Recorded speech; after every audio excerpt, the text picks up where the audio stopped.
Thank you very much, and welcome to the White House for this very important convening.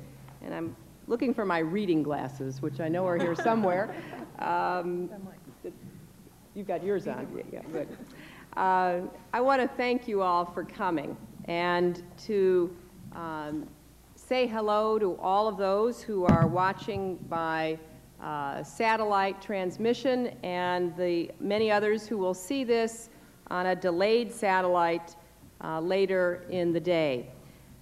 This is the first ever White House convening on Hispanic children and youth.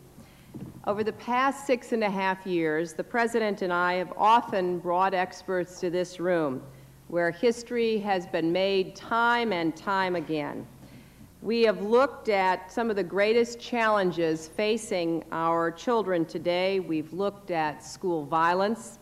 We've looked at child care and early childhood education and development. We've looked at Social Security and Medicare. The President has held many important announcements here.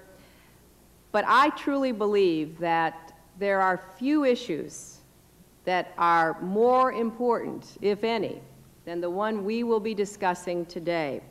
How will our children live in the next century, and how will we ensure that all of America's children share in the prosperity and the opportunities that await in the future?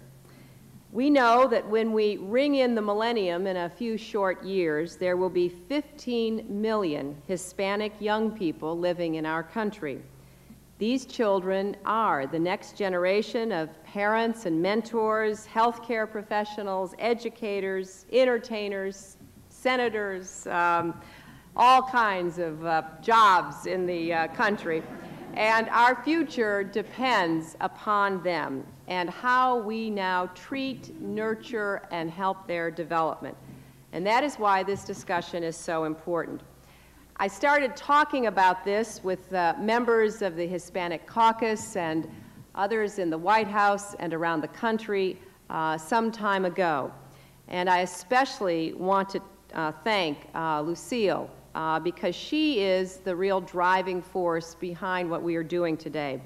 Congresswoman Roybal Allard is an expert on child development and a champion for children all over America. And we are so delighted that she has been joined here today with members of the Hispanic Caucus who are so devoted to this issue. I'd like to ask all of the members of Congress who are here to please stand.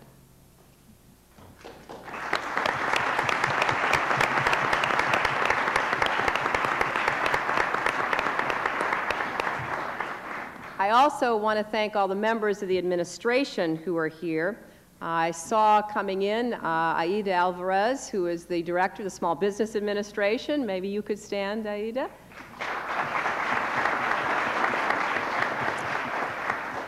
Mickey Ibarra, who is the Director of the Office of Intergovernmental Relations here in the White House. And none of this would be possible without the President's right-hand woman and mine as well when it comes to legislative affairs, Janet Murguia.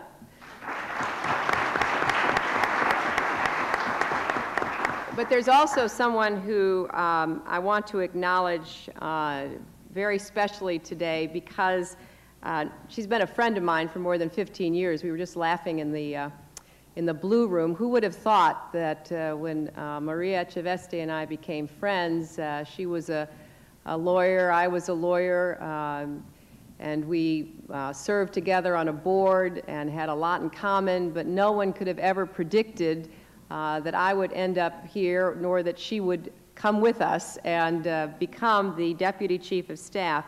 And she proves every day that this administration is devoted to enhancing the lives and futures of all Americans. Maria grew up in California, the child of farm workers, and is now, what can I say, the extraordinary Deputy Chief of Staff to the President of the United States, and I would like to ask her to stand as well.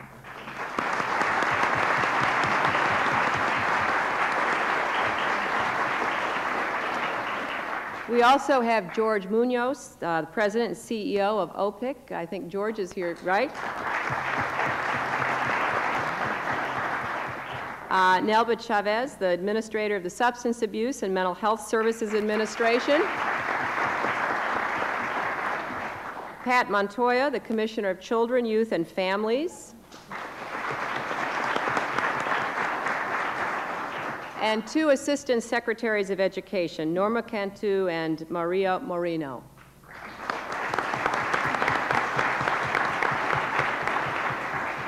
I've introduced them because they are going to be on the front lines of helping us to implement whatever suggestions and ideas come out of this convening.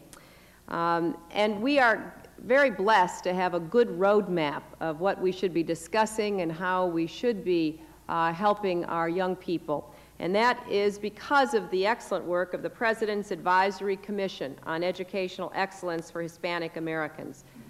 This commission consists of some of the finest educators in the country.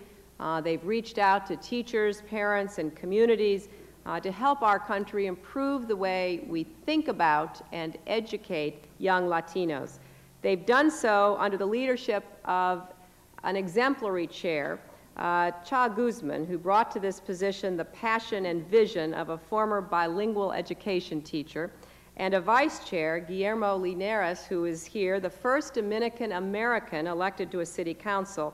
Now, I know, Guillermo, that you're also, in addition to that prestigious job, finishing a doctoral degree in education, so this is a really nice convergence.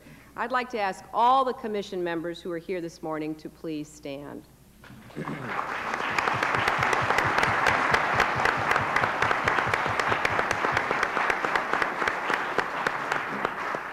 Now, because of our satellite technology, we're being joined by people in Massachusetts, Florida, New York, Pennsylvania, Illinois, Indianapolis, Texas, Oklahoma, Missouri, and for the early birds in California who are with us. But I'm sorry that we had to change the time. The President and I have a funeral this afternoon, and we had to start earlier in order to be able to attend the funeral, where a dear friend of ours will be eulogized by the President and the Vice President. But we have arranged for California to receive this tape at a decent hour later in the day. Now, there have been so many events that my mind races back and over in thinking about how we are all here today and what we hope to accomplish. I have seen the incredible work of communities throughout our country as they have tackled the problems that confront our young people and particularly our young Hispanic citizens. I will never forget touring Puente Learning Center in East LA back in 1996. It had been built on an abandoned lot from the dreams of a community that wanted the best for their children. And all around the area, you could still see the graffiti and the broken windows, but the center had never been a victim of any vandalism. When I went inside, I met adults learning English, earning high school diplomas, receiving job training. I saw 4- and 5-year-old children, many from bilingual homes, learning to read, write, and use computers. And I heard stories, incredible stories that I've heard repeated around the country.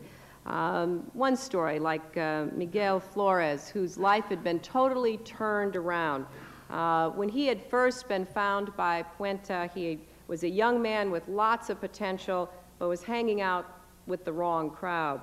So he'd been brought in for the evening program for high school students in their tutoring and mentoring. A UCLA law professor tutored and mentored him. And when he got to Yale University, Puente helped him find a way to pay for it.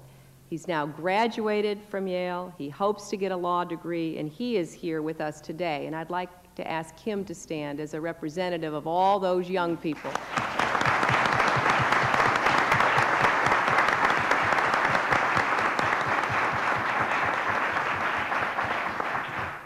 We could have filled not only this room, but the entire White House grounds, spilling out all the way to the Capitol with similar stories. Because we know that in communities across America right now, there are innovative, dedicated people working in preschool programs, in schools, and after-school programs, in all kinds of settings to reach our children. And that is exactly what we want to highlight today. because we've tried over the last 6.5 years to do what we could in Washington to make a difference in families and children's lives. But we know that there has to be a partnership with families and communities and schools and healthcare facilities and all the various institutions that make up our country. It has, of course, made a difference, what we've done here, but we need always to be reminded in Washington that we can only do so much here, and then we have to turn to people around the country. Now, there are many these days who promise to fight for children, for schools, and for communities. But I believe that we should follow my mother's advice to me as a child, and that is watch what they do, not what they say. Because there are many people who have a lot of rhetoric that is not matched by action or commitment. And think of what we together have done. Well, it has made a difference to working families that we raised the minimum wage and expanded the earned income tax credit and lifted millions of families out of poverty. It's made a difference that we've seen an expansion in Head Start and college loans and increased access to child care, after-school program, and we are looking for ways to provide health insurance to millions of families. There probably isn't anything more important to the future that we're talking about today than education. And it has made a difference that we have never given up on our commitment to bilingual education or our belief that every child deserves smaller classes, higher standards, and safer, more modern schools that are not falling down around their ears. Because we know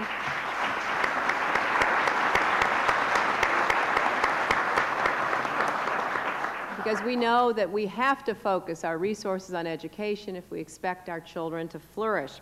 And it was the Commission, the Hispanic Caucus, the Education Department, and the White House that came together to create the Hispanic Education Action Plan to improve the quality of education for Latino students.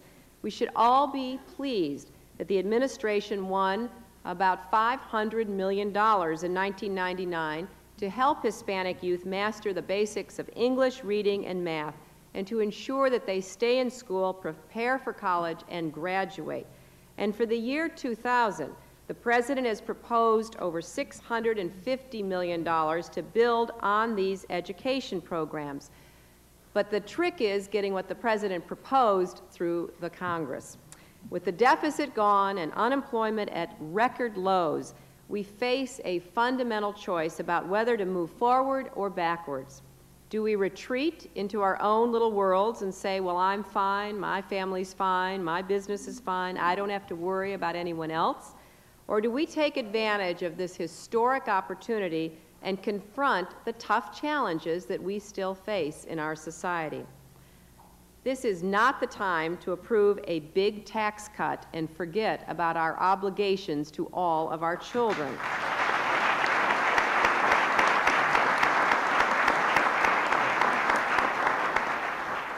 As we look toward the day when Hispanics will be our largest minority and Hispanic children will fill more seats in America's classrooms, we cannot afford a tax cut that will dramatically cut education funding at every level, including programs in the President's Hispanic education agenda.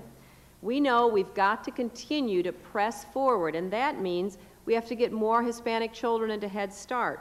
We've got to get them to graduate from high school and college.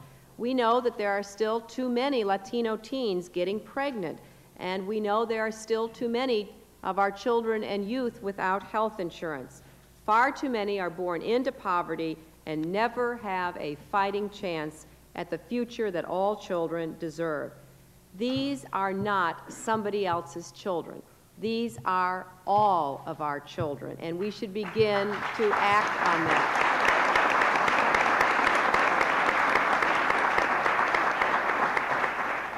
My real dilemma as I was getting ready for today was trying to figure out how to eliminate the many, many examples that I would personally like to talk about that we will get to talk about when we get into the program, and we've got the brochures and the descriptions of the programs for you.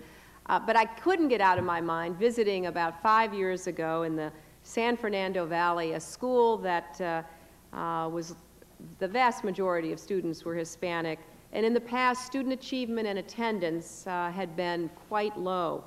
But finally, parents and teachers and a principal and community and business leaders who cared about children said enough is enough. They made that school a charter school, which meant that the parents and the teachers ran that school. And I saw parents who were coming to school themselves, staying afterwards to get tutored in English and learning how to use computers. The families and teachers banded together to get rid of the crack house that was just right outside the boundary of the school. The children started wearing uniforms, so there wasn't any distinction between, you know, what kind of home a child came from and how much they could afford on clothes.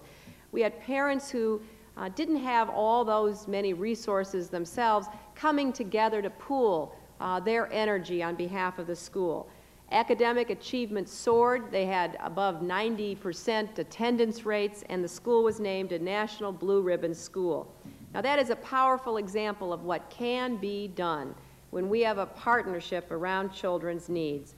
Today, I'm pleased to announce a number of new efforts to lift up the education and future of Hispanic children in America.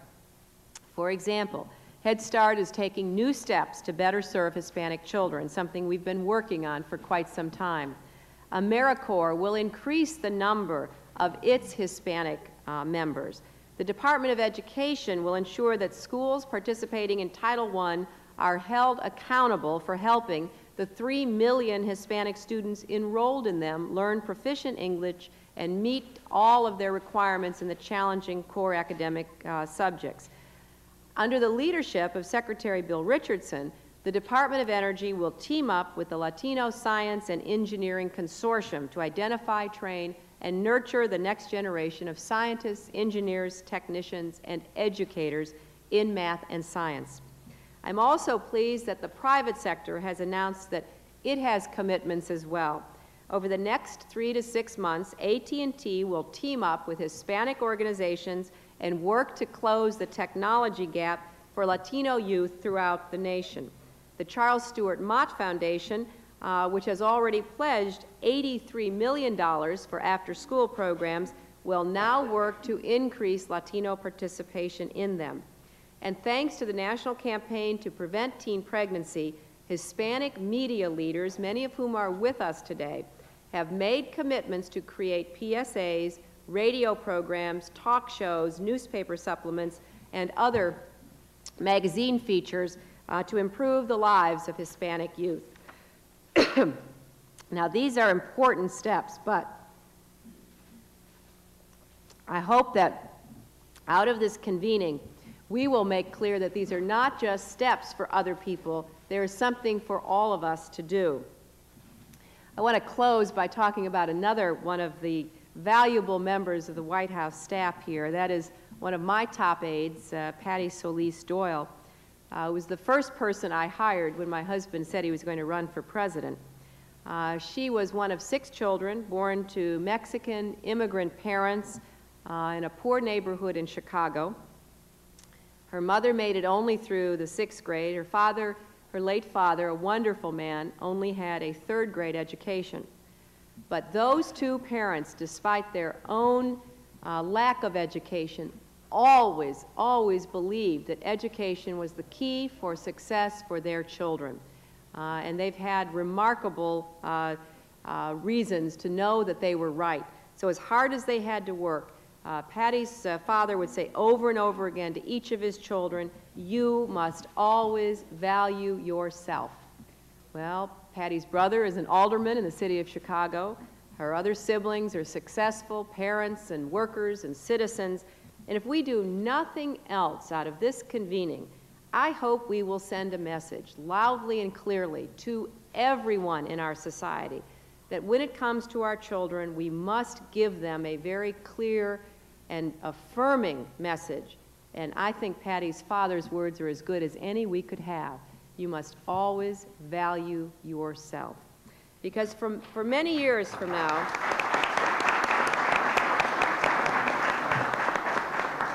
there will maybe perhaps be another convening in this East Room in 50 or 100 years. Maybe it'll be held in virtual reality by that time.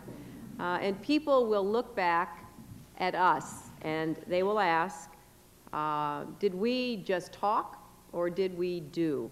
Have we been able to meet the challenges that our children face? And I hope that they will see this meeting as the beginning and not the end of a great national conversation. And I hope they will say that we did not leave any child behind, any Latino child, that we did not leave any community, any Latino community behind, that we helped everyone with the most important task we face, namely the raising of children. You know, I think it takes a village.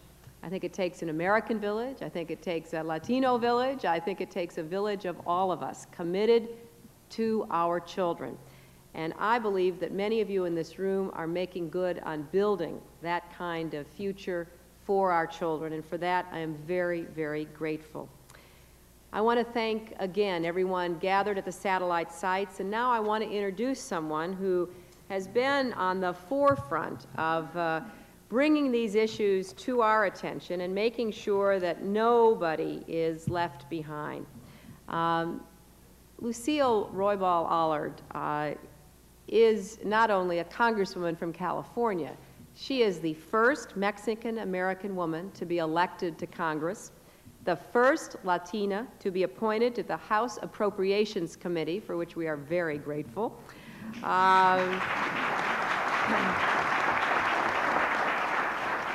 And the first woman ever elected chair of the very important Congressional Hispanic Caucus.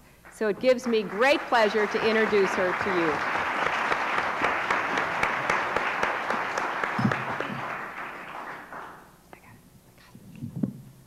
Okay, thank you very much. As chair of the Congressional Hispanic Caucus, I am honored to take part in this convening to help our Latino youth. And I commend First Lady Hillary Rodham Clinton for hosting this event to highlight the challenges that we must meet in order to ensure that our country's Latino youth are given an opportunity to reach their full potential.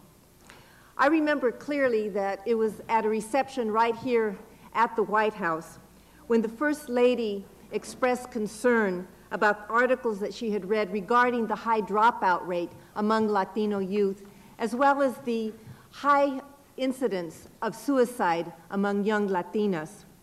She told me then that she was going to do something to help address the serious problem.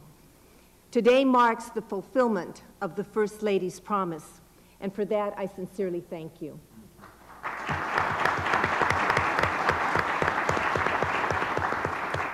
To the community agencies that are here, I welcome you and I thank you for the tremendous work that you do, not only in support of our Latino youth, but to improve the quality of life in communities throughout this nation. To the corporations that are here or who may be listening, I commend you and I thank you for recognizing the importance of today's meeting and for your continued leadership role in this effort. We are all aware that Latinos are poised to become the largest minority group in the nation by the year 2015. The highest concentration of Latinos will be in key states like California, New York, Florida, Illinois, and Texas. Therefore, if our country is going to continue to be a leader in this new and highly technical world economy, we need to ensure that Latinos and all Americans are provided equal opportunities in areas such as quality education, health care, child care, after-school programs, employment, and economic development. We cannot, as a nation, continue to prosper if we leave others behind. Nonprofit organizations are an integral part of our society, providing crucial services that otherwise may not be available to our communities. However, due to budget cuts and other factors, private sector participation is essential if community organizations are going to survive. Through public and private partnerships, we can successfully tackle the obstacles and the challenges that confront our Latino youth. In so doing, our young people will be provided with the keys to unlock the doors of opportunity for a productive and a fulfilled life. Today's meeting is a major step in that direction. But an important and integral part of this new partnership is the Congressional Hispanic Caucus, who will work with the administration to continue the effort that has begun today. Caucus members are working tirelessly with the administration and the congressional leadership to assure that Latinos are provided with equal opportunities on critical issues and programs through policy and law. As I close, I would like to introduce the members of the Congressional Hispanic Caucus once again individually, because each one has contributed tremendously to helping our young youth to achieve. We have with us Ruben Hinojosa from Texas, who is chair of the Education Task Force and has done a tremendous job in that area. If you would please stand once again as I call your name.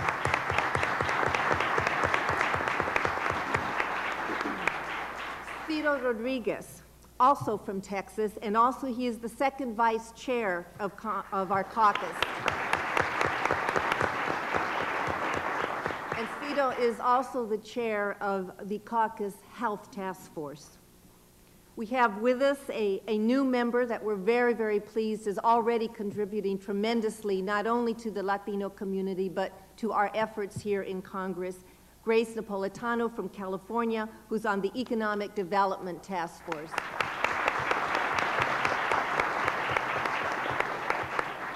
Also from California, we have Loretta Sanchez, who is, as I think we all know, just a dynamic person who has really made her mark here in Congress, and she is a member of our Education Task Force. Loretta Sanchez.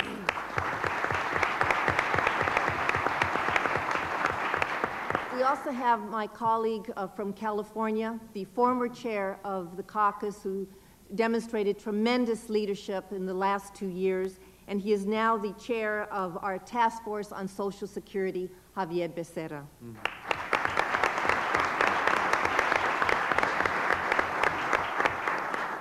I understand also that Bob Underwood from Guam and a member of our Health Task Force is on his way.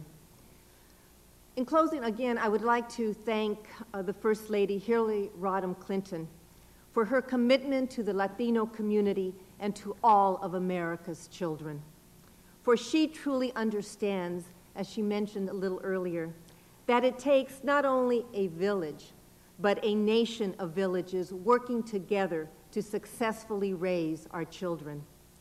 And I thank all of you for your support of our Latino youth and for recognizing that we cannot afford to ignore or to discriminate against any sector of our American society. If we do, we will ultimately be the victims of that neglect.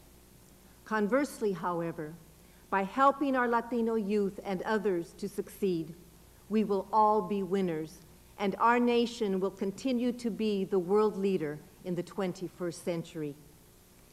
Tenemos que asegurar que nuestros jóvenes latinos tienen las mismas oportunidades que todos reciben. Muchas gracias, and thank you.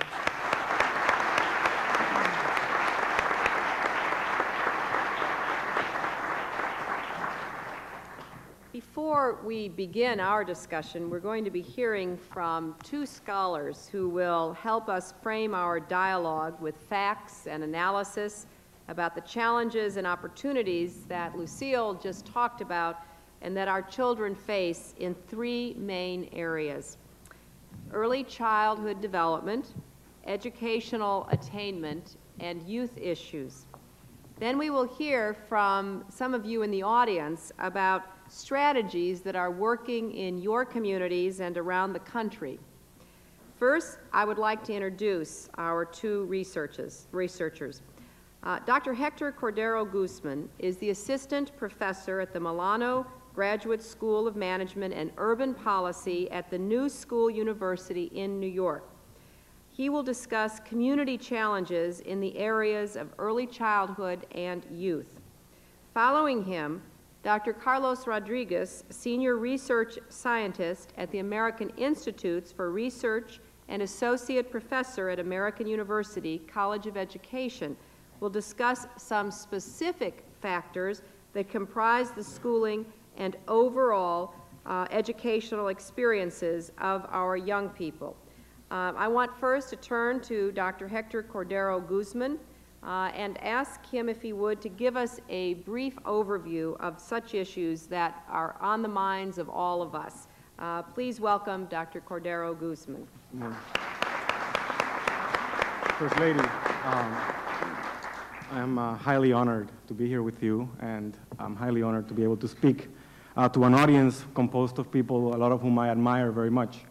I've been asked by the First Lady to help frame our discussion by making a few brief remarks on the challenges and opportunities facing Latino children and youth in the United States from the perspective of a researcher.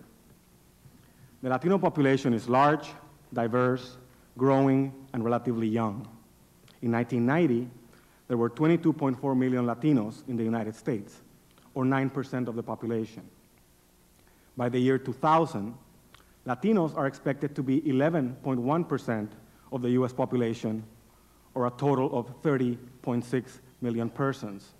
But as many of you know, that depends on whether we count in Spanish or in English. Almost 1 out of every 3 Latinos in the country is less than 15 years of age. Latino children and youth are among the fastest growing segments of the US population. By the year 2000, the number of Hispanics with less than 24 years of age is expected to reach about 15 million persons, or 15% of a total youth population of about 98 million in the country. But unfortunately, the Latino population is also quite poor. The prevalence of high poverty rates in the Hispanic Latino community constitutes one of the main challenges to the development of Latino children and youth. But amidst all of those challenges, there are also many positive programs and hardworking individuals, some of whom are represented here at this meeting, that are a vital source of knowledge, strength, and support for Latino children and youth. Some of the main challenges to the development of Latino children and youth include, first, as I've mentioned, the effects of family poverty.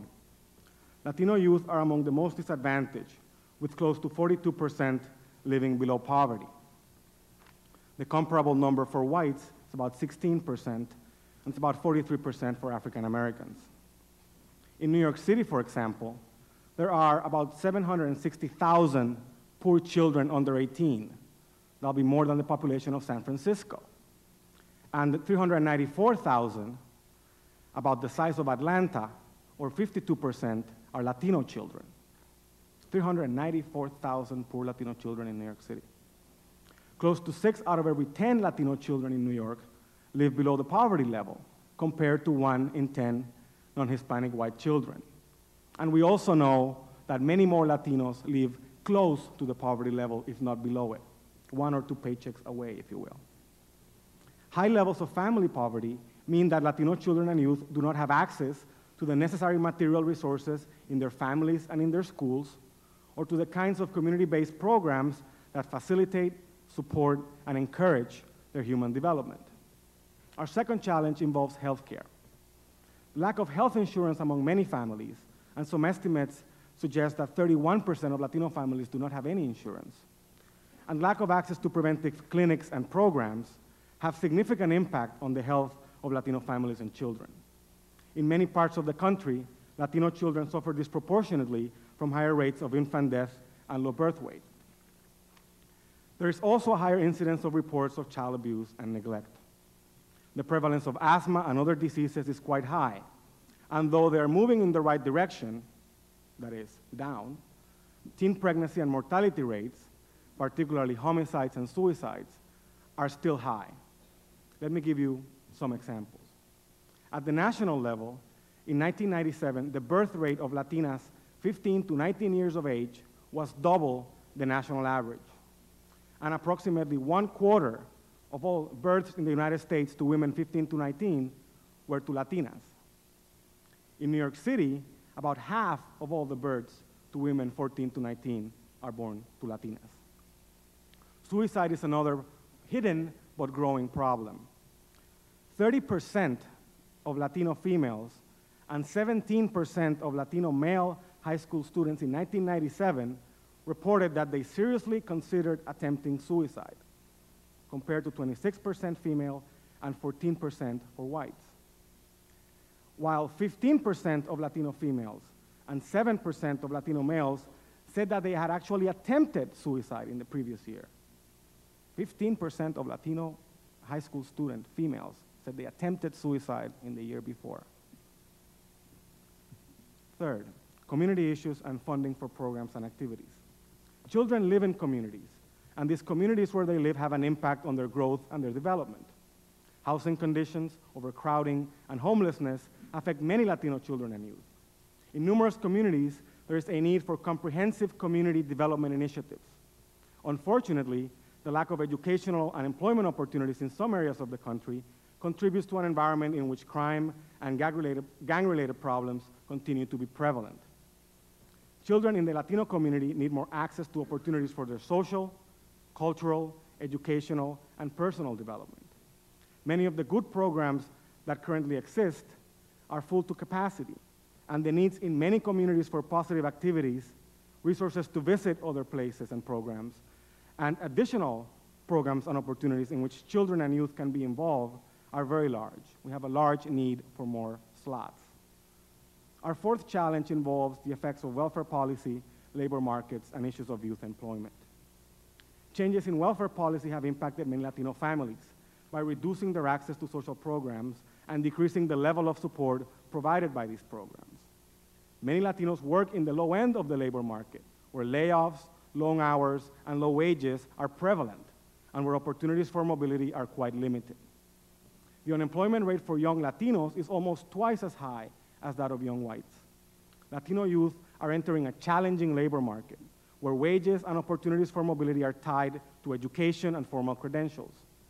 In this increasingly competitive context, our challenge is to provide Latino youth, as many organizations represented here are doing, with the education, training, job development, and post-placement career development supports that they will need to succeed.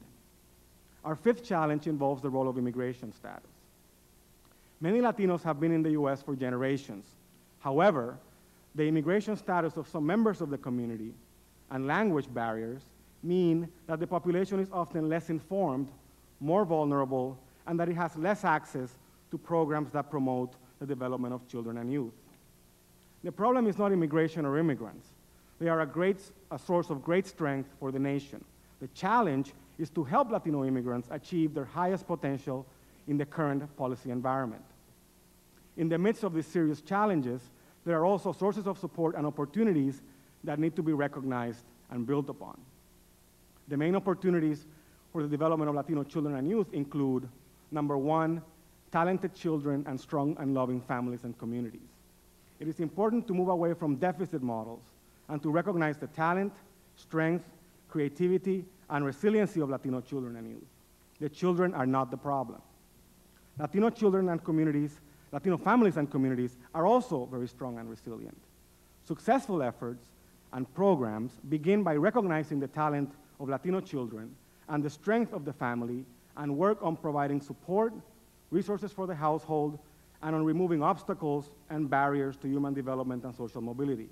Poor does not mean bad or inept.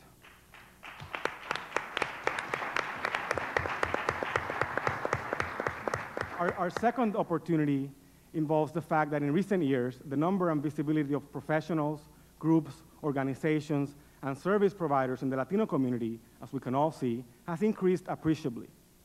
There are many community-based organizations with significant experience in the design, development, management, and evaluation of programs that help build, maintain, and rejuvenate our communities, and that also provide much-needed social services to our population. Each one of these programs is an asset, and it is important to draw on these resources, as we're doing today at the First Lady's urging, to build leadership around Latino child and youth development issues. Our third opportunity involves the positive effects of a growing economy. Economic growth during the last few years has increased the number of work opportunities for Latinos in the labor market. However, research shows that the Latino population is the first to feel economic downturns, and is more vulnerable to the fluctuations of the economy. Continued economic growth and increasing opportunities in families, schools, and communities are essential to the development of Latino children and youth. Latino children and youth are there in the numbers, but they're missing from planning, design, research, reporting, and policy on youth programs. We know a lot about what works. We know that WIC works, that prenatal care works, that childhood immunization works, that preschool education and Head Start work, that compensatory education works, that home visits and daycare work, that parent training works, that graduation incentives work, that juvenile crime prevention works, that youth employment and training works, and that substance abuse programs work. But we still need to know much more about how to replicate best practices, how to build and maintain organizational strength and networks, and how to better reach and service the Latino community specifically. As the President was able to see during his recent visits, and as the Honorable First Lady knows really well, our communities have modest material resources, but they are rich in culture, knowledge, and in the quality of our people. As we discuss the challenges faced by our children and youth, let us also be mindful of the opportunities that are there to invest in our future. And let us redouble our commitment and our efforts as a nation to develop the full potential of each and every one of our children and youth. Muchas gracias por su atención.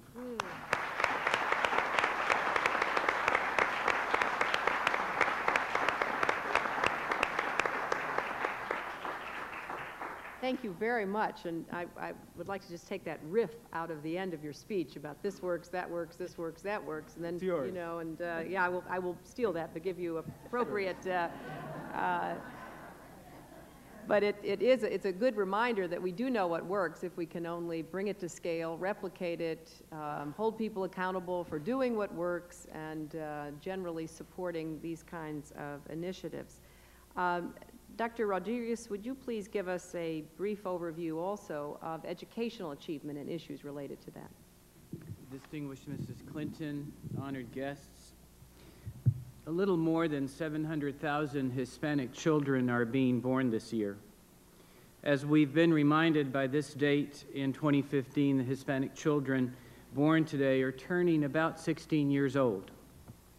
Will they be facing the same challenges that you face today as I ask you for a few brief minutes to think of yourself as a teenage Latino or Latina?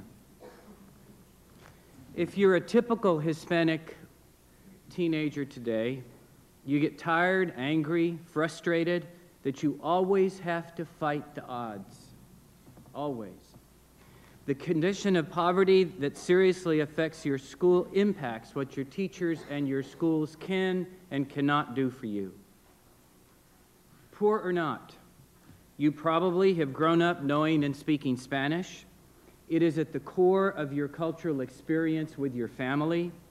You have learned from school and from some people in society that if you are bilingual and you speak Spanish, you are not expected to succeed academically, if at all. You know that this is what happened to many of your parents. You wonder what the big deal is in understanding that speaking two languages is one of the best ways to get ready to live, work, compete, and enjoy the new century.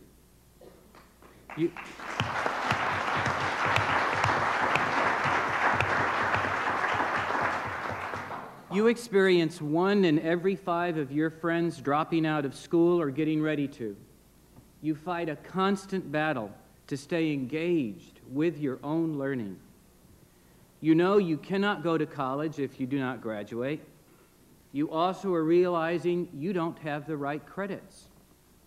You do not know anyway how you could pay for it. And you wonder if college could really be a hope for you. Now I want you to take a step and see yourself as a member of the current Hispanic population in the United States. 20% of you have less than 7 years of elementary schooling. Only 27% of you have graduated from high school. This means that nearly half of the current Hispanic population in the United States has a high school or less education. Only 6% of us have earned a bachelor's degree. and only about 1% or less has earned a master's, a doctoral, or a professional degree. Additionally, in the K-12 system, on average, among all children, Hispanic students continue to lag about 2 years behind mainstream white students in standardized measures of performance in mathematics, science, and English. These trends are incompatible with the role that we must play now and in the years just ahead.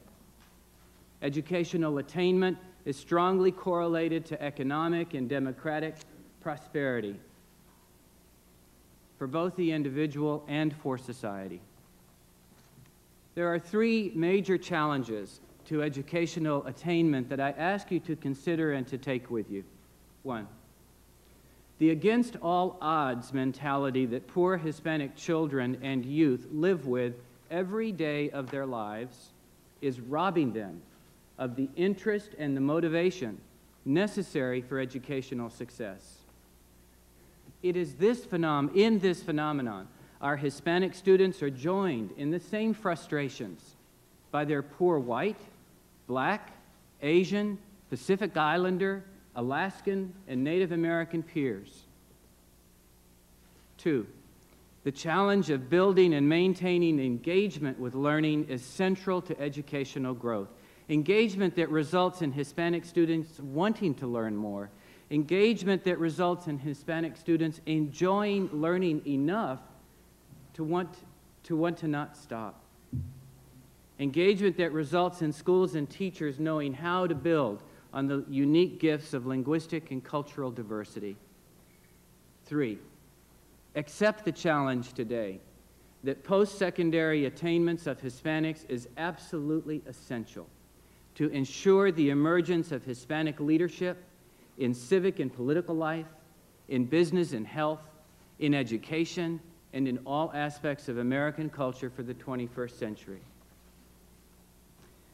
Based on 25 years of personal experience as a researcher, a teacher, and a professor, I recommend these specific opportunities for policy and practice. Known successful bilingual education models need wide dissemination and support.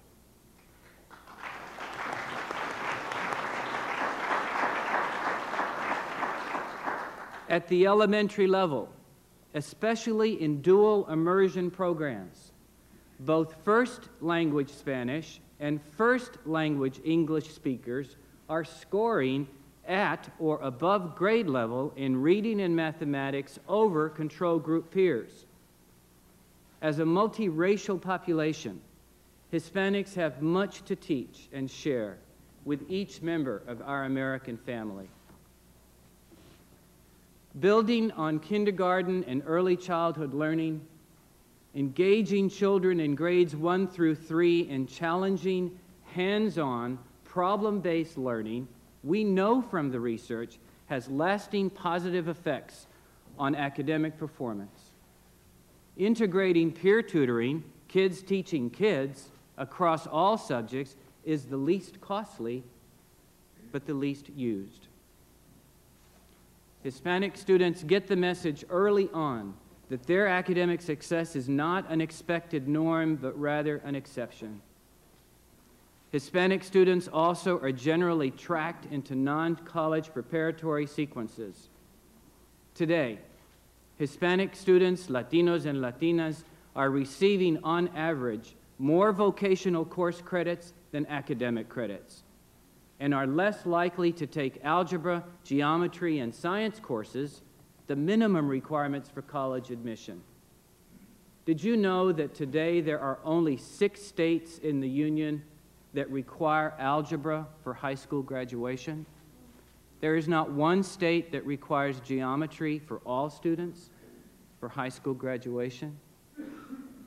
We need to get serious about high standards and make school boards and state departments of education accountable to provide the level of resources required for high standards learning. We invest in schools and teachers like gambling, We place small bets and expect huge winnings. We need to heavily invest in attracting the brightest and the best that we can to teach and to stay in teaching. Individuals who love what and how they teach and are not destroyed in the process by the way their schools and their school districts are organized. Performance-based learning in middle school and high school can jumpstart academic gains. Because it builds on self-directed learning like technology, it also yields the motivation to learn, which is what sustains learning for the rest of one's life. Performance-based learning applies apprenticeships and mentorships to everyday real-world problems. Students perform the thinking and the skills necessary for productive living, giving them options to create solutions that are discipline-specific, for example, in business, in the arts, in the health professions, and in science and engineering-related professions. Remember, most students do not enroll in college if they do not complete high school.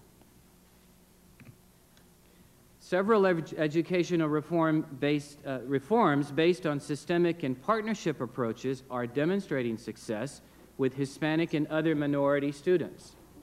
Working with regular schools and magnet schools, this is the arena where business, industry, philanthropy, and community-based and social service organizations can make significant contributions, which some have started. Since the majority of Hispanic students and most minority students who complete high school or its equivalent enroll in higher education at the community college level, community colleges need support. They need support to develop and offer job training and retraining, to develop literacy and numeracy among critical masses of U.S. and immigrant Hispanics, to build Hispanic capacity in technology, to ensure successful transitions to four-year institutions, and least and very importantly, provide opportunities for lifelong learning. With a population of 50% with less than high school or less, we have a big job in lifelong learning. Finally, graduating unprecedented numbers of Hispanic students from colleges and universities must become a national priority.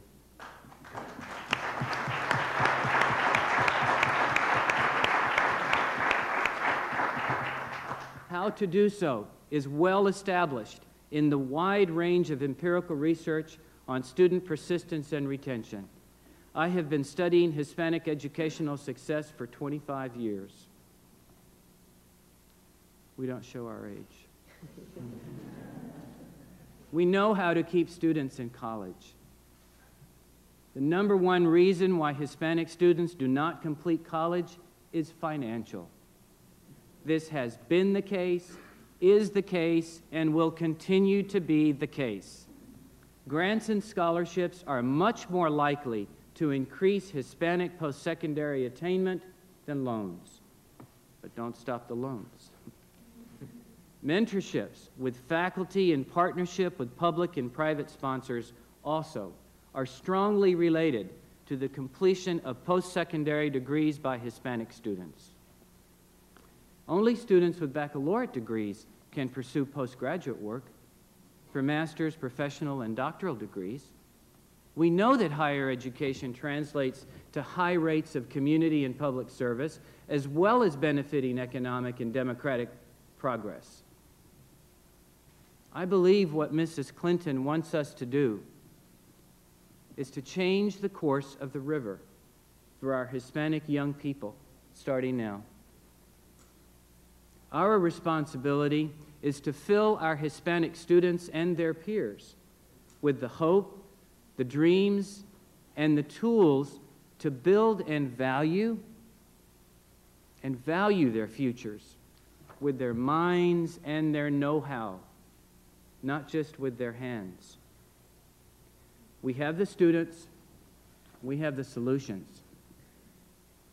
Thank you, Mrs. Clinton, for this unprecedented national dialogue today on Hispanic young people. Thank you so much, Dr. Rodriguez. Thank you.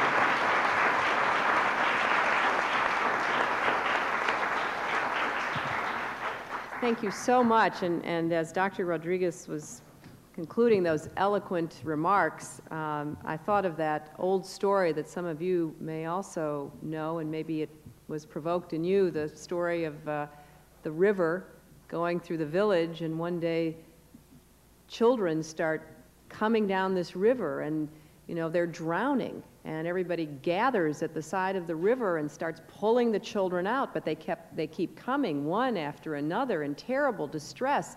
And finally, one man walks away, and his neighbors turn and say, "Where are you going? We need your help to get these children out of the river." And he says, "I'm going upstream to find out why they're falling into the river." And I think that to a large extent, we have to do both. We have to get them out of the river, we have to prevent them from falling into the river, and as Dr. Rodriguez said, we have to change the course of the river. And it was very touching to have both of these researchers speak so passionately, which you could hear in their voices. I have taken to saying to groups of Latino children when I visit a school or a high school or a civic group or an after-school program, I now say to them, every one of you is smarter than I am about something because you speak 2 languages and I don't. And when I started saying that, several of them would come up to me and say that they'd never thought about it before. I said, well, think about this. You have mastered 2 languages, at least orally, which is more than the vast majority of Americans have. So I think we are very well equipped and poised to be able to give this message of hope and affirmation and validation and encouragement and high standards and expectations to our children. And someone who has been leading the White House effort on that behalf is going to speak with us now and then moderate some discussion. Sarita Brown, for those of you who know her, is the Executive Director of the White House Initiative on Educational Excellence for Hispanic Americans and has been deeply committed to these issues. And much of the progress that we are making and those big budget numbers in the President's budget have been a part of her mission. So Sarita, would you please take over from here? Thank you. Thank you, Mrs. Clinton, for gathering us here in the White House for this conversation. And thank you very much to dear colleagues, Hector Cordero Guzman and Carlos Rodriguez, for your sobering words and your clear delineation of the context in which we have this conversation. All of us in this room confront this reality. Many of you, with every waking moment, tackle these issues and seek to change them. What we've done is identify several of you to talk with us, tell us your stories, and to have us all think together about our own personal responsibility in changing the course of the river and helping make the lives of all of our young people, con todo cariño, the kind of future we think that they can have. For the purposes of this discussion, we're going to wrap our arms around this very big topic and tackle it by first looking at early childhood, then looking at education, and then looking at youth and community. So let's begin by looking at the question of early childhood and what we know that's working and what we want to do even better. I'd like to introduce Maria Gomez and ask her to stand so that she can tell us a bit about what's happening here in Washington, D.C. at the Mary Center. Maria?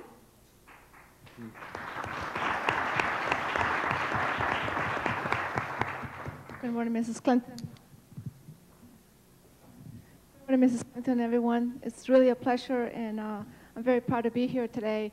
I'm very proud for a couple of reasons. One is that I grew up as a teenager from another country, came here as a teenager, went to school here, so I know what it's like to be an adolescent coming new into this country.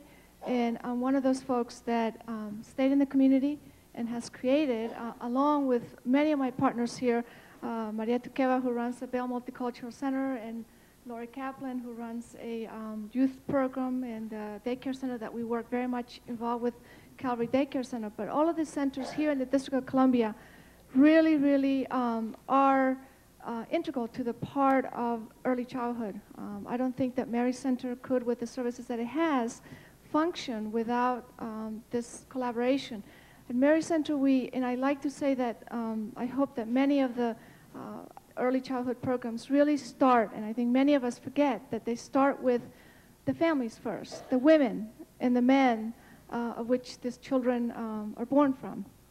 We forget about supporting the women, supporting the men in terms of their education, in terms of their life skills, as Dr. Rodriguez and Cordero Guzman have talked about.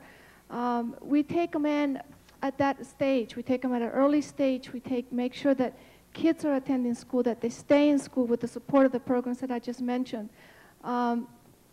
We make sure that if they are in wanting to plan a family, unlike many issues that you hear in the public sector, that many of our communities are single parents. I want to say today that many of our young people are not single parents.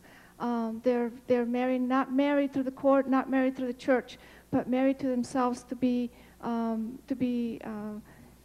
together for a family. And so we deal with the issues of planning for that family, making sure that once they decide to have a family, that they get the best prenatal care possible. And I want to thank this administration again for all the strides that they've made in terms of covering many of our people through Medicaid. That's been a long stride, and the issue of the public charge has been a very important issue in terms of our children and our families getting into some kind of insurance so that they can receive prenatal care. As you know, many of the states still have a long way to go for that. But we deal with the prenatal care, we deal with in-home visits. The home visits are very important, as Dr. Cordero mentioned, in terms of assessing not only the physical part of the women, but what's happening in the home. What is happening in the home that's preventing people from getting care, from getting the education that they need. Then we take and we have that child, and one of the beautiful things that we've seen, and I think the researchers will reassure this, that if we have the male, that if we have the support system in the home, in the hospital setting or in the home where that child is born, that those parents, those family members tend to be more attached to that child. Then we take that child and we support them through the whole well and sick child visits. Within the center, we not only concentrate on the wellness of that child, but we concentrate also on making sure that we give the parents skills that are necessary to make sure that not only the parents understand, but that from an early start, the child really understands that there's people who love him, that he has all the capacities, as what's said here, that we work on the self-assurance, self-assertiveness of that child from day one, because it starts in utero. And then we work through that, and then the biggest piece that we do with the children is to make sure that the issues of lead, the issues of making sure that parents know where Head Start is. When we did an assessment of the center a few years ago, there were only about 5% of the families in our center. Out of 3,000 or so families, only 5% of our families knew where the nearest Head Start program was, or even knew what Head Start was. And these are families that have been here, not just yesterday, not just 5 years ago. Some of them have been here 10, 15 years. So part of the healthcare center that we have is comprehensive in terms of making sure that we have volunteers, that every time a child comes in, that we, besides asking how you're doing today, that we're saying, what school is that child going to? Do you know about Head Start programs? And referring them to the different issues. The same thing with children with disabilities. We make sure that every child, regardless of whatever the disability is, and in a large part of our community, the biggest disability is around language.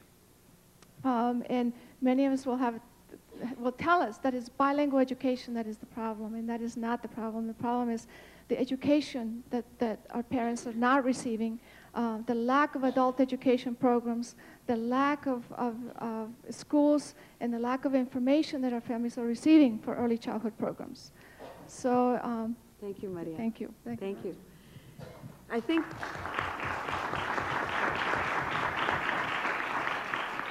in those comments, you hear the kind of comprehensive approach that those who work day to day in communities know that these centers have to provide. This was a characterization here in our nation's capital, but there are programs all over the country. We've had the commission, the President's Advisory Commission on Educational Excellence for Hispanic Americans introduced, and one of those commissioners is Gloria Rodriguez.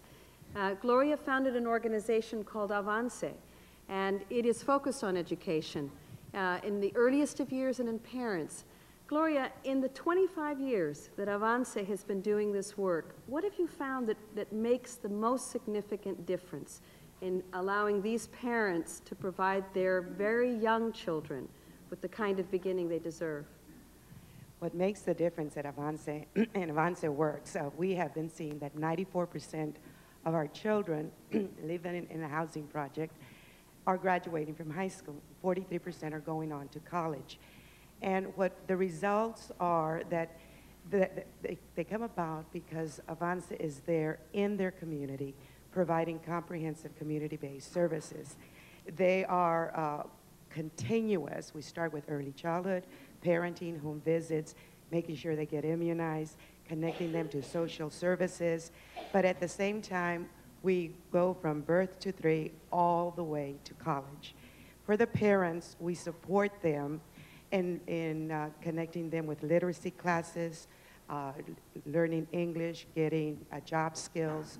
And so it is a very comprehensive approach, working both with mothers and fathers, building the family, and giving them hope that there is a better future for them.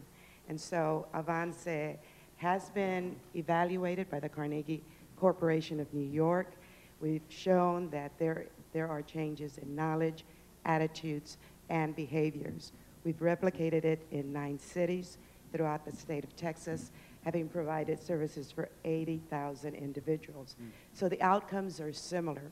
What we now need is to get it to more cities. We know how to replicate a program that works. Now we need to take it across the country. And I want to thank you, First Lady Hillary Clinton, for your dedication and commitment to the Latino children. We know what works. We just need the ganas and the people who empower, who have the influence to create the changes that we need to create. We have many, many models throughout Texas, and we have many individuals already changing their lives and being great examples of what can happen with good types of programs. Thank you. Thank you.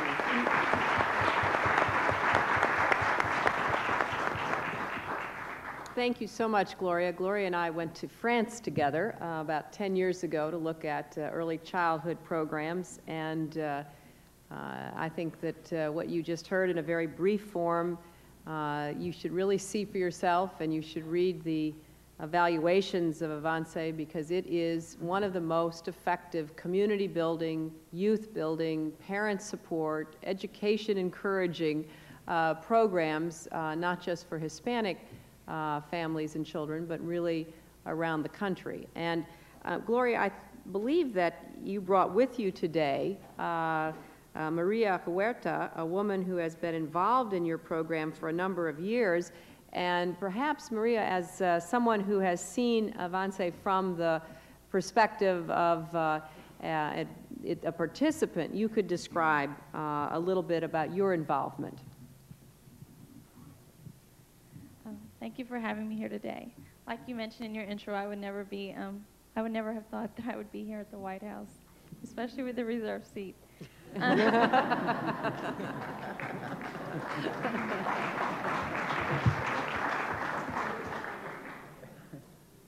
one of examples of struggles Hispanic youth and children face today and even many years past. I want to tell you how I found Avance, a great family support, as Ms. Rodriguez mentioned. I'm a 26-year-old, a single mother of 2, born and raised in San Antonio, Texas. My mother, who had a third-grade education, held 2 jobs at that time, and raised 6 children in a 3-bedroom household in the projects on the west side of San Antonio. We lived in poverty, and we were surrounded by poverty and violence.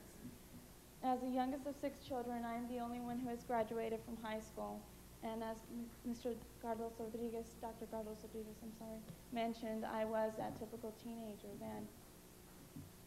But with the will and determination to succeed, I began my college studies in 1991.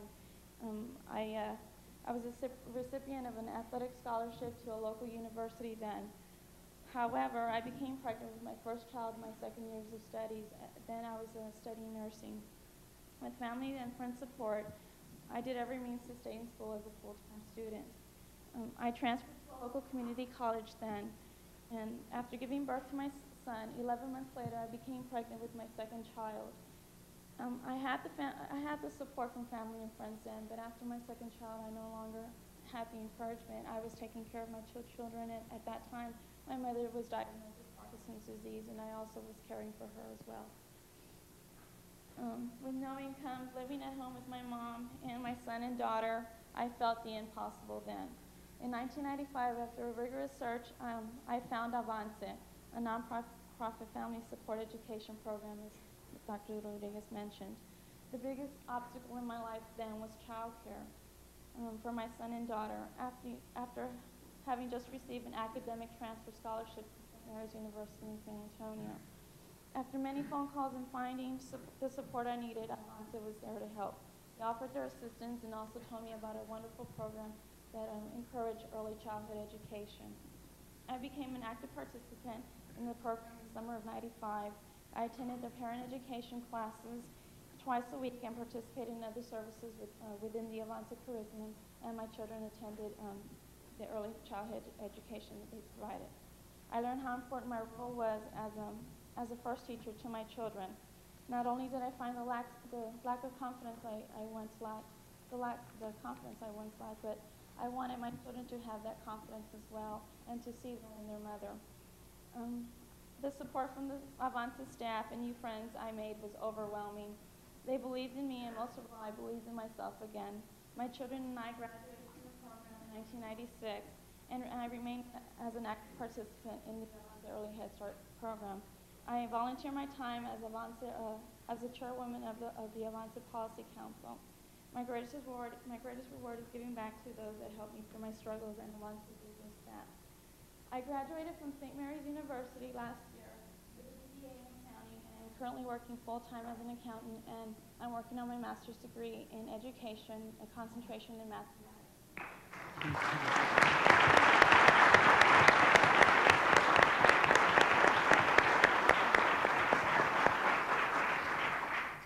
My daughter, Hannah, who's 4 years old, is currently in Head Start. My son graduated this year from Head Start and is now starting kindergarten. Aside from being an active single mother of two, I manage my time to give back to the community. I volunteer with Avance. I volunteer at my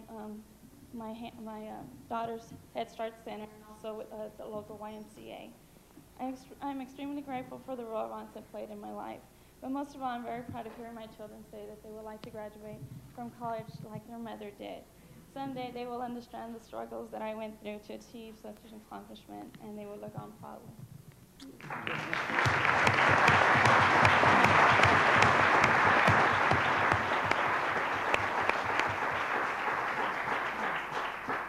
In Maria's comments, the heritage of education and achievement is so clear, and having the opportunity of meeting people who have participated in early childhood efforts to see the benefit and to see the legacy continue is a real inspiration.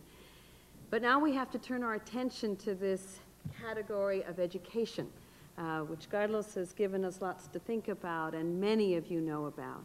And to start this, what I'd like us to do is to turn our attention to an effort that really focuses on something we call these days systemic reform, looking at how it is that the educational system, the schools, the classroom, the teachers, the curriculum, come together so that all young people have the opportunity to make the choice of their future because they do have the academic preparation. And I'd like to ask Emily Cole from Project Grad in Houston, Texas, to tell us particularly about the effect that systemic reform has had in Houston on all the young people who go through the system school, but very specifically on the Latino students who go through. Thank you, I surely will. Mrs. Clinton and distinguished guests, I am principal of Davis High School in the Houston Independent School District. 10 years ago, the sentence, "I want you to go to college," a simple sentence of hope, spoken by Mr. Kettleson, who was then CEO for Tenneco Inc., spoken to a class of 9th grade students at my school, opened the door where we saw, at today's class of 99, we have seen an increase of college recipients going from 10% at that particular time to 74%. To do that,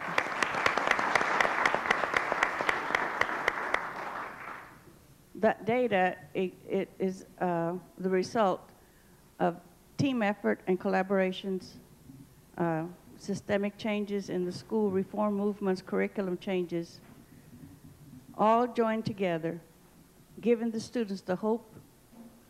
They accepted that challenge and proved us that they also want to achieve. The data is positive.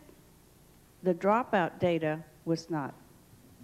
That led us to then start looking at what we were getting at the 9th grade level and how we could improve that. Project Grad is a program that has assisted us in making the curriculum changes K through 12. Programs that started in elementary schools, systemic commitment for, I have a fly coming around here. It's the White House fly. The White House fly. He comes to every event.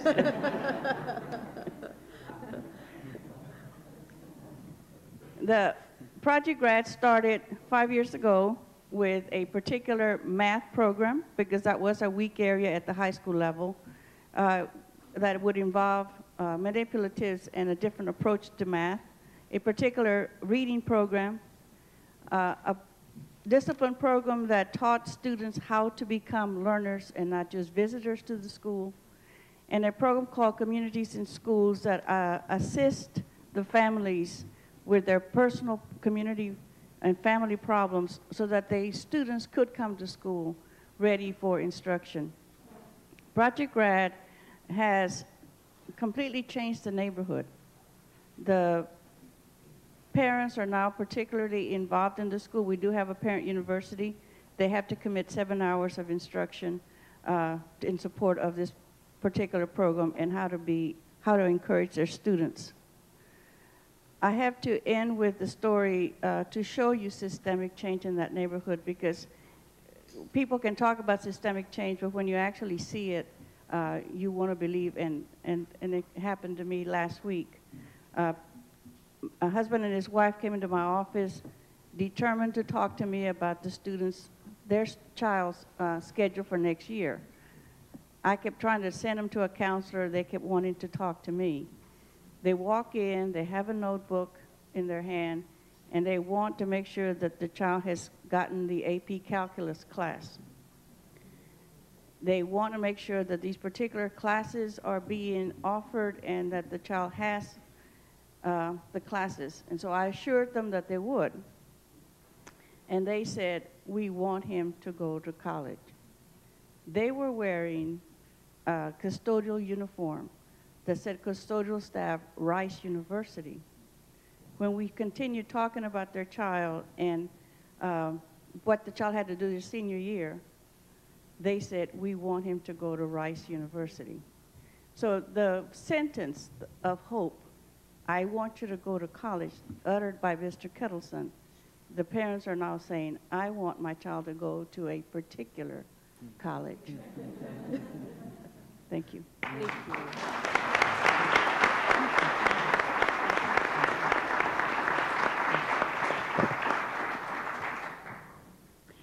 In making these kinds of efforts possible, not only are you able to do it with the strong will of your own community, but there are others who see that kind of promise and want to support it.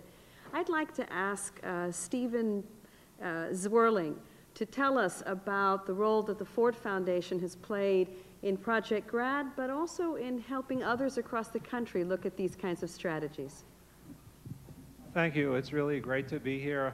This is truly a historic day. Just a quick word about Project Grad and Ford Foundation's interest in Project Grad, and then a few comments about the new federal initiative, Gear Up, that the Ford Foundation is also working with. First of all, Project Grad. Back to Hector's riff about the things that work. I'm going to steal that too. That's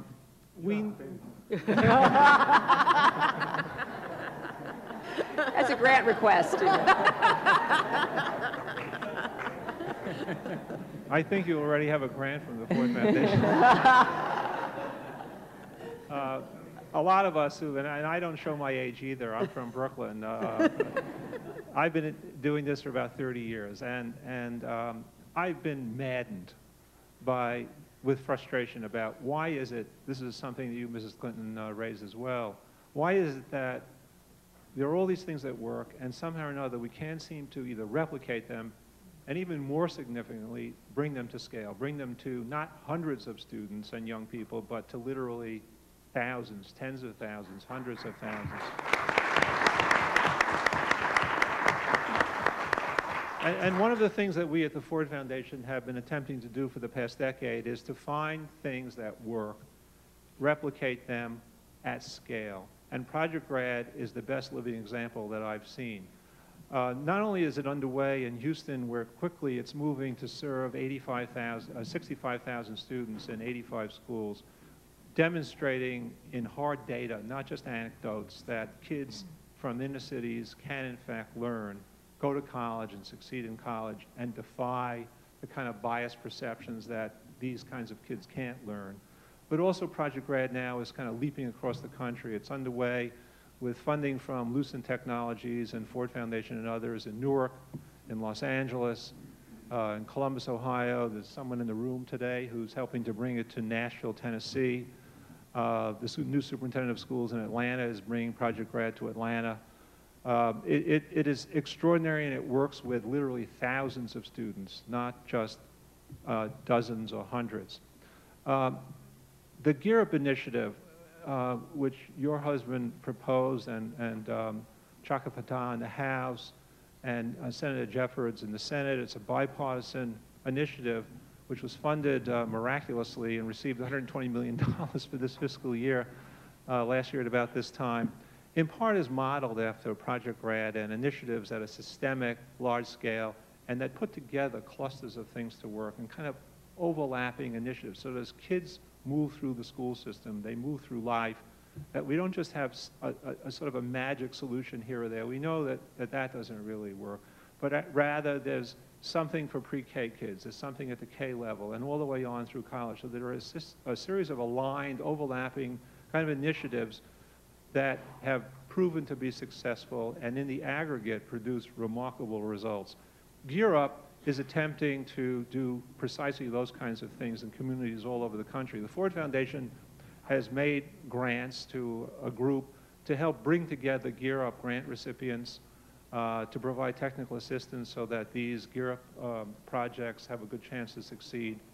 It's an initial commitment. Hopefully Congress will fund it in future years, and the Ford Foundation will expand its commitment to working very closely with the administration, the Department of Education on things of this kind. In addition, and finally, the funders are preaching this kind of collaboration, and we really don't do a good job of it ourselves, frankly. There are funders in this room, both private and corporate. We'll be having lunch together after this meeting to try to talk with each other, be hosted by the Kellogg Foundation and the Ford Foundation, to talk about ways of working together on initiatives of this kind that are truly systemic, large in scale, and take things that work and put them into widespread practice. Thank you, thank you, thank you.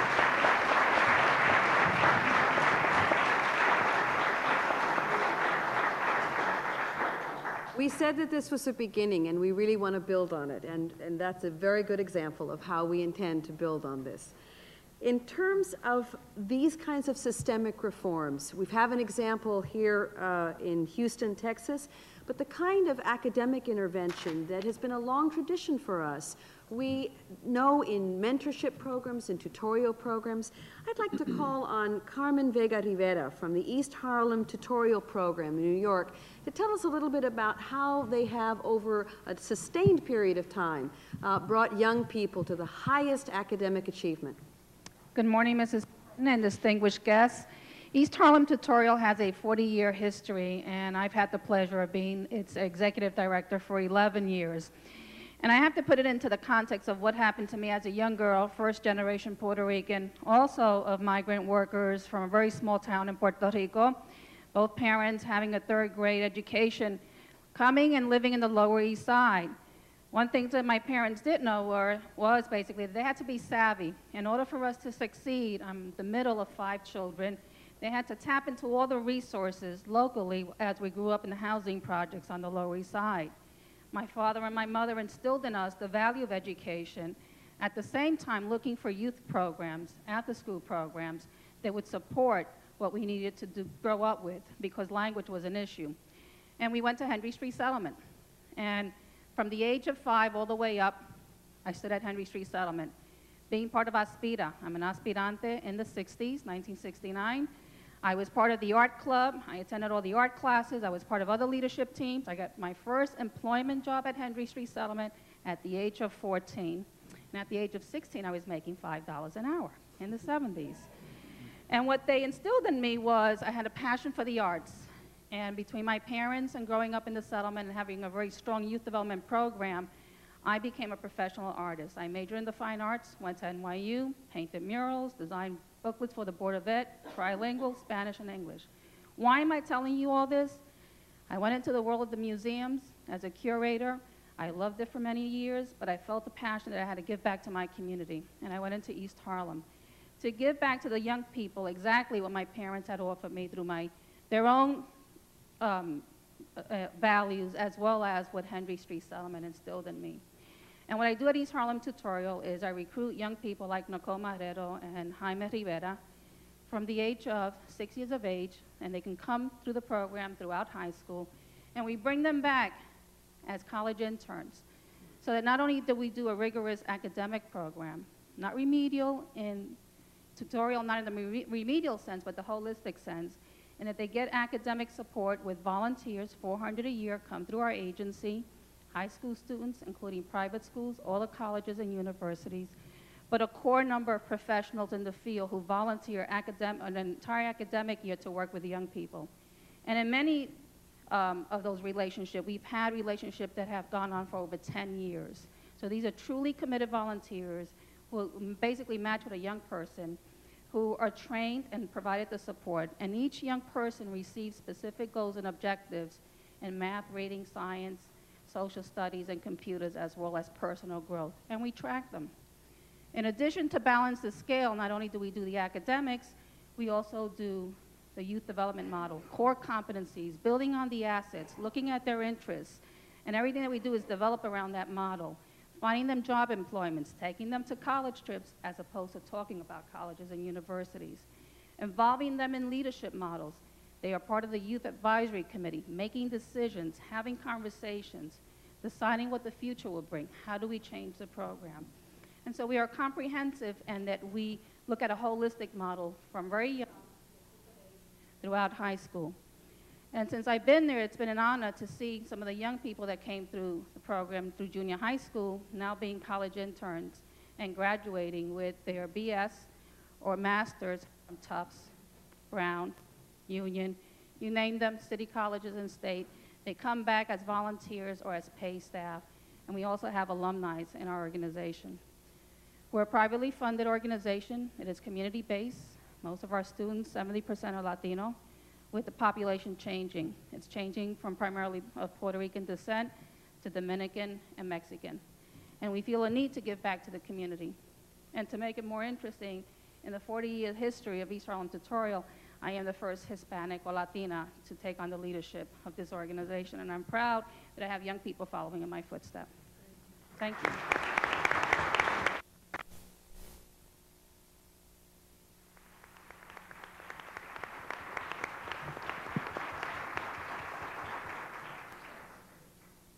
hearing about the educational scenario, one of the things that Carlos mentioned that is the fork in the road for many young people is the question of financial support. I'd like to ask John Guerra, Vice President with AT&T, to tell us about the role that AT&T employees play in something called the Hispanic Scholarship Fund, and to tell us about AT&T's support for education. Thank you, thank you. It's an honor, First Lady, to be here. Chair, elected officials, friends, guests. I'm actually here wearing two hats. One, AT&T, and it's interesting to hear from a number of the programs and the leaders of the programs, because AT&T has been involved, at least financially, if not from other assets, with a number of the programs here this morning, and particularly from hearing the success stories. But I also wear the hat of National President of the Hispanic Employee Associations of AT&T, which has been involved for a long time, in fact, since 1989, with an organization called the Hispanic Scholarship Fund, of which most of you are knowledgeable, founded in 1975 very specifically to give scholarships to Latino youths to get to college. The fund has struggled. In 1989, the 23 chapters of HISPA, the Hispanic Employee Associations, adopted the fund, and in combination with all the other chapters has been able to raise money for that, and specifically challenge the corporation who agreed to match the fundraising, and until just recently was the single largest fundraiser for funds for scholarships of $1.6 million as of this year for scholarships for Latino youth.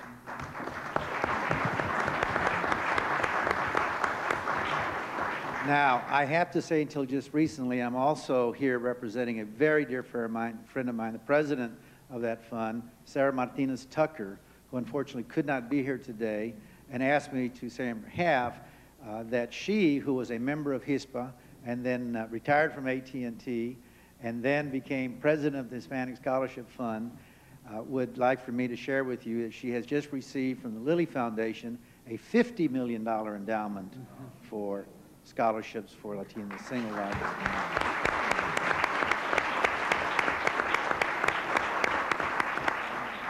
And quickly, to Dr. Rodriguez's point, the funds is a single bar that seems to get in the way, but what we also found was knowledge and access to those funds is the next bar to that.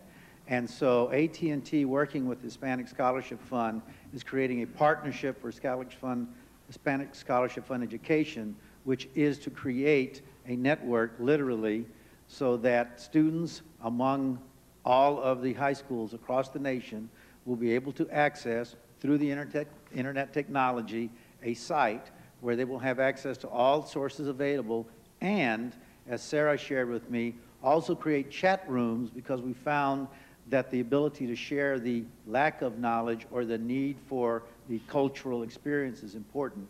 And we will be rolling that out with Hispanic Scholarship Fund within the next 3 to 4 months. So that's why I'm here today, and thank you very much for having me. Thank you very much. Thank you.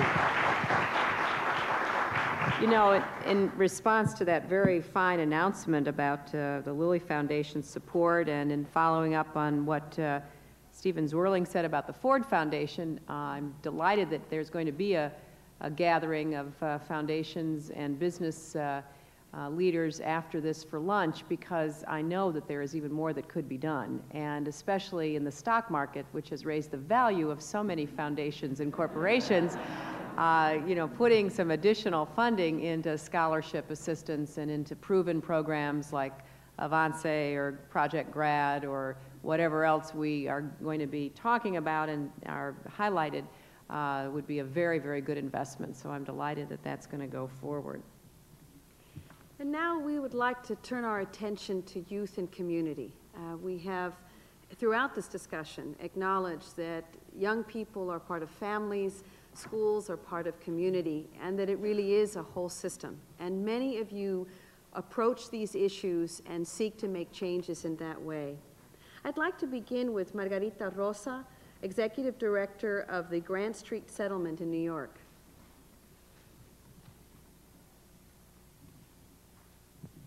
Good morning, Mrs. Clinton and distinguished colleagues. It's a pleasure to be here today. It was very nice to hear Carmen Vega Rivera speak about her experiences on the Lower East Side with an organization very much like our own. At the Grand Street Settlement, we serve about 5,000 people a year, and we serve entire families, from children in early Head Start to young teenagers in the AmeriCorps program, all the way through to senior citizens. I was asked to focus primarily on the work that we're doing with young people on pregnancy prevention. Our approach to all of the young people who use our services and all of the families, but particularly the young people, is not to perceive them as youth at risk, but to quote someone whose pregnancy prevention model we're following at the moment, Dr. Michael Carrera, to look at our young people as young people at promise. And we build on their strengths. And one of the things, we learn many things about what young people need in order to be strong and successful. And among them is a safe place to go. A place, relationships, and lasting relationships with responsible adults, and strong relationships with the adults in their own families. And so we help to build those relationships through mentoring programs as well as family supports. They also need information about their bodies, about how to negotiate relationships, because without the information, they don't know what to avoid. And they also need a vision of a future. Young people who have a vision of a future that expands beyond the confines of the 4 blocks that they live on, with the limitations in some instances that go with that, have the ability very often to put off parenting to a time when they can be better parents to their children. And we also know that supporting them in their educational efforts, providing tutoring, working with the schools, and making the schools provide what those young people need is a role that we can play. We also provide them with the opportunity to earn some money, because young kids, particularly in poor neighborhoods like our own, have a lot of tempting ways, some of them not consistent with legality, to obtain incomes. But we try to fight that, and we try to give them stipended jobs and opportunities for employment within the community. Our AmeriCorps service providers are interwoven into all of our programs, so that they provide services for our children in early Head Start, for the children in our after-school programs. They work as counselors in our summer day camps, some of them. And so we have an integrated approach to the services that we provide.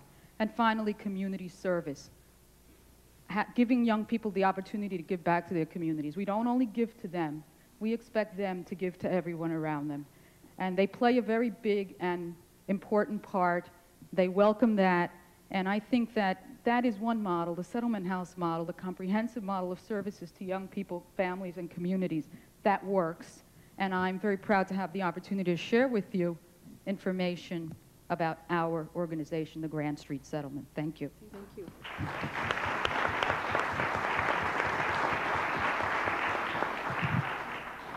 Mrs. Clinton talked about the Puente Learning Center in her opening comments. The White House initiative had the privilege of working with the staff of the center when we took a conference, Excelencia en Educación, the role of parents in the education of their children, to Los Angeles. And it has been a real pleasure to get to know Sister Jenny. I'd like her to stand and talk a little bit about how it is that this center continues to sparkle in the neighborhood, because having visited, it is as lovely, I can imagine, as it was the day it opened. How did you build it, and how does it stay so strong? AT&T supports us. Mrs. Clinton, it's a real pleasure to be here today, and I want to thank you again for visiting Puente. It's still a topic of conversation. But I'd also like to thank Congresswoman Roybal and Becerra for being so supportive of education in our city. They are very visible and always available whenever we need them. The organization that I run, Puente Learning Center, is an intergenerational center serving students from ages 3.5 to 87. We have 2,000 students a day. We're supported by corporations and foundations. All of our classes are tuition free. Actually, Puente wasn't conceived in this way. It was something that I really didn't mean to do, but that happens with a lot of projects. In 1985, I had 6 months off to study, and not being the greatest student in the world, I chose the easiest way out and took night classes and then volunteered in our Los Angeles community during the daytime. I went to 4 public schools and asked if there was anything I could do to help out. And each principal asked if I would work with first and second graders who were not doing well. And so I said, surely I will. After a few months, I had 60 children under my wings with no help. So I said, why don't you bring your parents in to give me some help? And do you know that within 2 weeks, every single parent came to help out, but couldn't speak English, didn't have opportunity for education. And I was so struck with the fact that every child that was having a problem didn't have the support system that our children need. And so today, 1,700 of our 2,000 students are adults. With the children, I'd like to say something before I talk about the children's programs, because I think that's kind of what you want me to talk about, is, as I said, we get our funding from corporations and foundations, and almost every RFP asks for what are we doing for children at risk. I hate to label children at risk. There's a book out a few years ago, A Nation at Risk, and that's what we might label ourselves, but it just bothers me about labeling children. And I think probably the biggest risk, if we want to say, that we have is letting potential drop through the cracks. We have many students with potentials. It's kind of the difference between the haves and the have-nots. These children have potential. They have not the opportunities to grow that potential. And so that's what we're trying to do at Puente. Anyway, the way it got started and all these levels of students is that after working with the children and the adults, one parent came to me and said, Jenny, I have a 4th grader who can't read. So I said, well, we don't have a program, but bring her over and we'll do something. Well, 2 days later, she came with 15 children. So that started our after-school program for elementary children. Then a high school student whom I had taught in 8th grade told me he wasn't graduating from high school. He was in a local Catholic high school. And I said, well, that's ridiculous. You're a good student. He said, well, I failed history and have to take it this summer. So I called the principal, and I said, you know, I'm a credential teacher. Why don't I give him the course and let him graduate with his class? He said, well, we have 25 other students. Let's bring them on over. So that started our high school program. So the whole project has really grown from the needs of our community, which is the way I think most projects ought to grow. We have 103 5-year-old children. 50 come in the morning and 50 in the afternoon. And what we try to do is prepare them with a strong foundation so that when they go to school, they're not different. Anyway, they leave Puente verbally bilingual, which Mrs. Clinton, I'm jealous of too. They can all read and write, and they can all use computers. We have our elementary, about 100 elementary children who come after school. And again, that's an enrichment program, a tutoring program. Last summer, tried a project which Dr. Zacharias, I'd like to see if we couldn't pilot in our schools, an English-only law passed in California. And I was very concerned about our children. So we called one of the public schools and said, last summer, and said, could you send us over 25 or 30 children, 4th, 5th grade, who are non-English speaking, and see if we can't have some kind of an immersion program and help them out. So we did a 6-week immersion program with these children, 5 hours a day, and then followed it through during this year on an after-school program. They are all reading English at grade level, which I kind of think that maybe if we could take some time out of our school year and just have some kind of an immersion so that these children, again, are not different and are not dropping out in 5th and 6th grade. Our high school program, I'm not going to speak about because I have Miguel Flores here with me today, and we were asked to bring one of our high school students, but sometimes I think the proof is in what happens after you've attended a school, not while you're there. And so if it would be all right, I'd like Miguel to say a few words. Please. Thank you, Mrs. Clinton. Thank you all for coming. Yes, Puente has been a valuable resource in the Boyle Heights community. I could remember every day when I used to walk to school, I used to pass by the old site and I would see Sister Jenny opening up the gate, and she would, invite me in, and she told me about the after-school program. So I went, and basically it was a small little room with 9 computers, and I started going, and the technology was there. It was something that the public school at my school did not really have. So, for example, at Puente, we had 386 IBM processors, while at school you still had Apple IICs. It was that open access that, you know, that Puente, from that moment, sort of said, you can do it. And as the public school system sometimes, well, you guys could do that. You guys could do without AP classes, what have you. It was always that Puente never said, there was always the encouragement. You had professionals such as Professor David Blinder from UCLA, who came and taught writing courses that were not taught in the public school. You had lawyers from local law firms. You had UCLA students come together, and it was that resource. My sister also benefited from Puente. She went also to the high school program with me after I found out about it. And she attended Phillips Academy, and now she's going to graduate from Wesleyan University in the coming year. And my mom also has taken advantage of the program. She started ESL classes there, not knowing she had a third grade education coming from Mexico. She started going to the classes, and now she even got her high school diploma. I mean, she even... She felt very happy, you know, to be able to read and write. Like, for example, when she was taking her high school history class, I told her, look at those books I have. I have tons of history books. You'll find everything. And she felt very proud that, you know, that information was open. And that's sort of what Puente Learning Center creates. And while I was there, it sort of instilled sort of a sense of civic responsibility that you have to do more, that it's not just, you know, attending school and then just, you know, that those things turn into abstract things. You have to continue on. And recently I found out that people that I used to tutor when I was at Puente are now going to Brown and Harvard, and that felt pretty nice. So it's sort of continuing the network, also the support of the private-public partnerships. That really helps out, and it's something that needs to continue if our community needs to go on. Thank you. Thank you so much.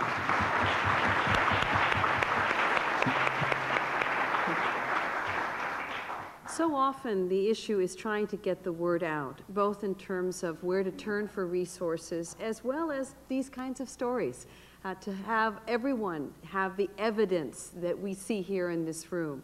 I'd like to introduce Ivelisse Estrada, Vice President for Univision, to tell us a little bit about the commitment Univision has made to play a role in getting the good word out. Muy buenos días a todos. On behalf of Univision, I would like to thank you for the opportunity of joining you today. I'm extremely excited because for the last 3 years we've been working on a multi-year, multifaceted education campaign, and we are about to launch on August 26th. I'm not going to be too many details so that I don't school my own people. But we were, about 2 years ago, we started.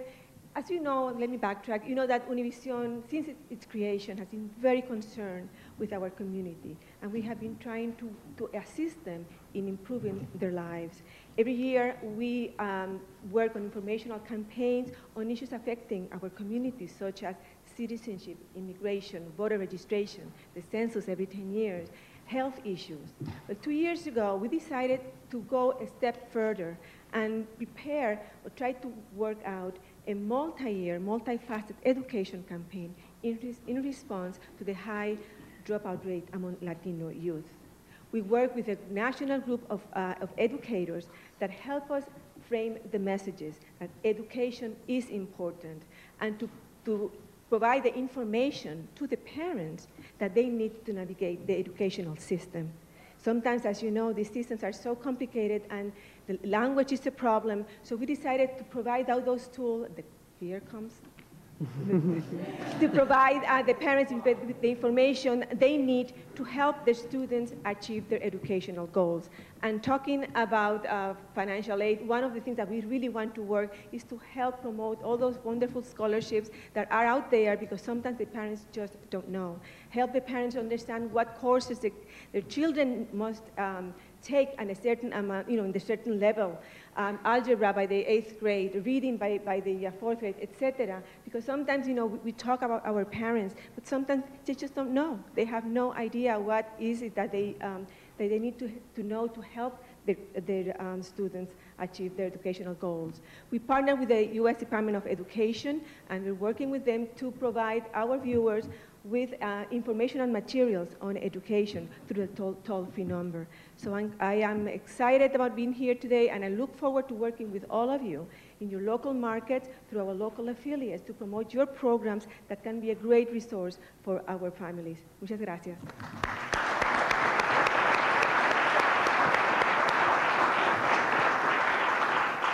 The issue of communication and making sure that we get the word out is also part of our follow-up.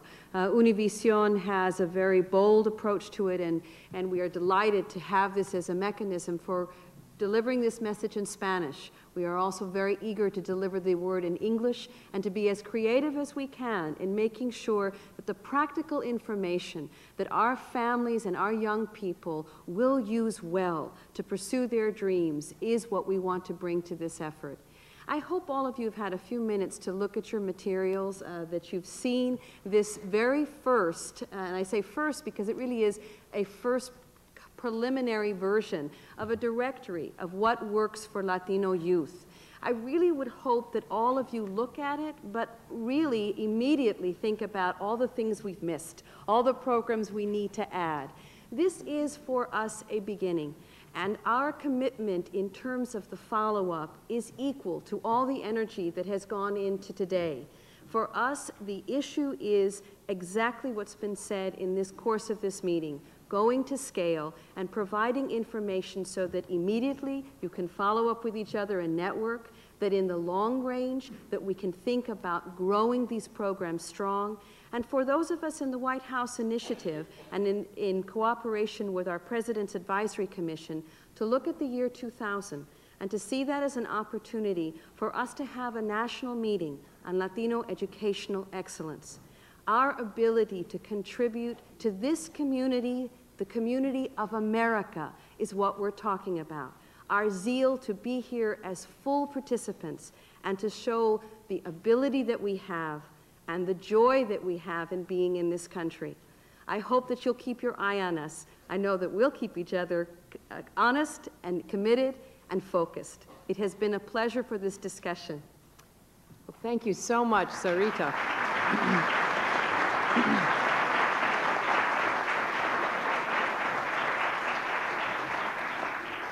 I want to ask the Congresswoman if she would like to make some closing comments.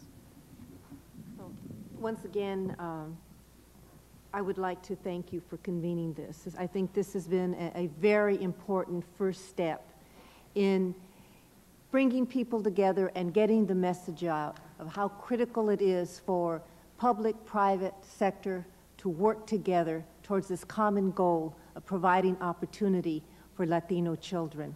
And I want to thank the speakers and Sarita Brown for all their efforts in making this event so successful. And I certainly look forward to working with you, with the Congressional Hispanic Caucus, to take the next critical step. This is only the beginning, and we still have a lot of work ahead of us. And I look forward with my colleagues in the caucus to working with you to make sure that we are successful in the mission that has been presented to us today. Well, thank you so much.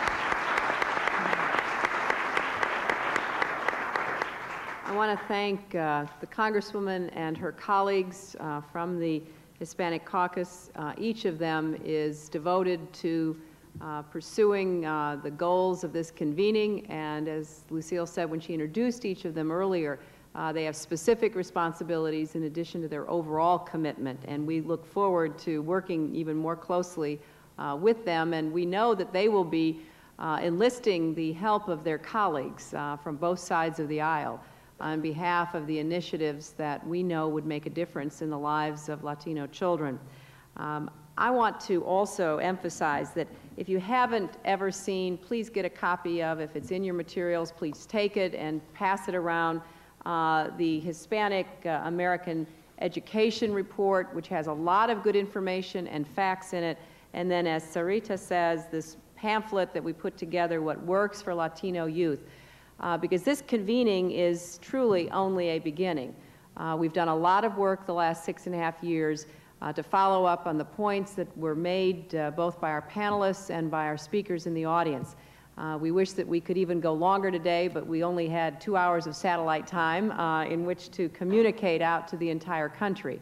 So what we're hoping is that each of us here will take it upon ourselves to continue this convening at the community level, to take back what you've heard here, the information that we've been sharing together, to take back the examples of what works, and then to report back to us, to let Sarita and my office know what you're finding, what you think needs to be done, what kinds of coalitions we can help to build on behalf of the goals that we hold for the future of all of our children.